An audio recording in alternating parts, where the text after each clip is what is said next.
Good afternoon. Welcome to another edition of the Madison View. My name is Ralph Scott.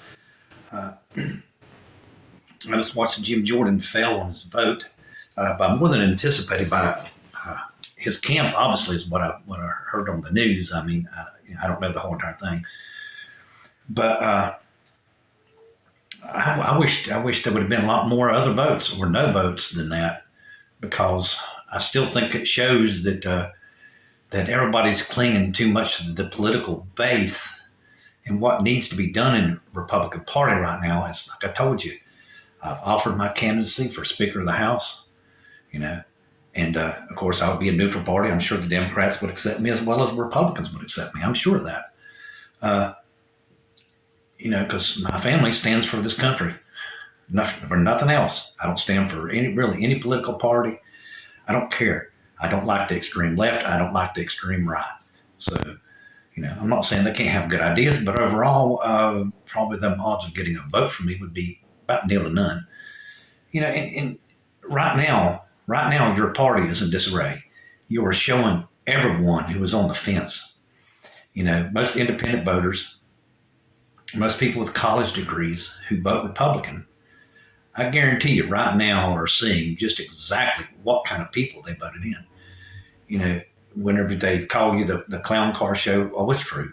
I mean, just like the one person said, I did not realize Jim Jordan played that much of an instrumental role in January the 6th. I must have misread something or something somewhere along the line.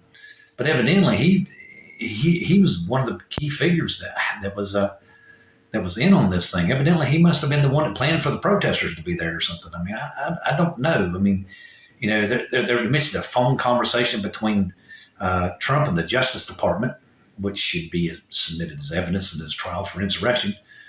Because basically he was giving the Justice Department I kind of consider an ultimatum. That you need to say that this is an unlawful election, and we'll do the rest from here. Basically, I mean, what does that tell you right there? What does that tell you? And Trump knew on January the 6th that he did not win the election, so he knew without a shadow of a doubt in his mind he was overthrowing the vote of this country, which is treason. But again, like I said, that goes in with the Republican, gerrymandering, which they just don't seem to I think they just still don't get it to this day. That, just look at Michigan, okay? People finally last shook you off, shook you ticks off their back in Michigan, and look how far Michigan has turned to the left. I mean, they want to denounce pronouns or something. I don't know, some crazy thing. I don't know. It's a fringe left belief is what I consider it. I mean, I believe in accepting people, but I mean, do you need to go down the road of we're going to veer off society off a cliff unless things are done a certain way? No, but I believe in acceptance of people. Yes. Like the old saying is, it's better to have your foot in the door than to be out. You need to be proud of the fact that you've got your foot in the door now, and shut up and sit down and let society get used to you even being in the door. As the old saying goes, you don't want to push your luck. I think it's the other old saying. Be grateful for what you have. It could be worse. But to me,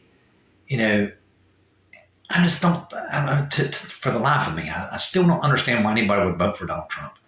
It's very obvious from everything that I've read, and and everything that I hear that people that used to work for him and everything say about him and all that stuff, is that y'all. I'm telling you, I stand a chance, but like I said, I'm more for the country than anything else. Y'all have the majority, and y'all can vote me in, and it would look very favorable on y'all if y'all did vote me in. Think about it, James Madison's grandson.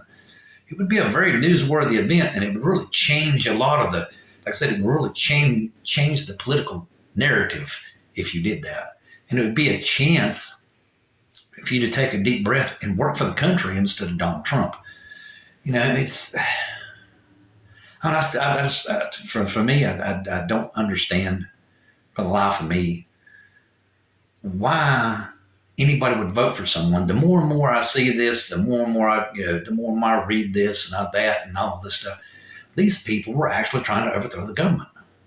And Jim Jordan and Donald Trump were two of the key players beside the lawyers on Trump's team. And like the one guy said, it's almost heartbreaking to even think that his name even come up on a ballot to be a Speaker of the House in a constitutional position in the third line for the presidency of the United States. If something was to happen to the president and the vice president, the Speaker of the House would become president. It's almost disgusting and heartbreaking, and just kind of like, where's my country gone? And like I said, my candidacy is still there. McHenry has my email, whether he chooses to use it or not. I'm giving everybody a chance to step back from the brink, because you better do something soon, because if you don't, the government's going to go and shut down. And I'm telling you, we live in a world right now where the last thing we need is dysfunction. We need unity right now. And that's what I'm offering both parties, not just the Republicans, a chance to step on the brake and turn the car around. I'm offering both parties unity, so we as Americans can push forward to save this country from lunatics. And all I like to say is, I'm just going to remind everybody, yes, my candidacy, I did email Patrick McHenry and ask him to nominate me for House Speaker. And I'm not withdrawing my candidacy at all. Good night.